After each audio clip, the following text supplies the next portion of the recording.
I was working when I noticed a drone hovering outside my office window. It seemed odd, but I shrugged it off, thinking maybe someone nearby was just flying it for fun. Later, I learned that scammers use drones like this to spy on screens and capture sensitive information. They target offices, hoping to catch passwords or confidential emails on camera. Soon after, I got a suspiciously accurate email pretending to be from my boss. The details were so precise, it was clear the sender knew what was happening in my office.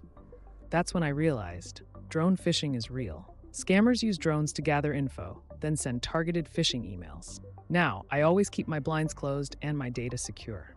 Public Wi-Fi? Avoid logging in anywhere. Outsmart scammers before they strike. Download StopScam Scam Detector Pro.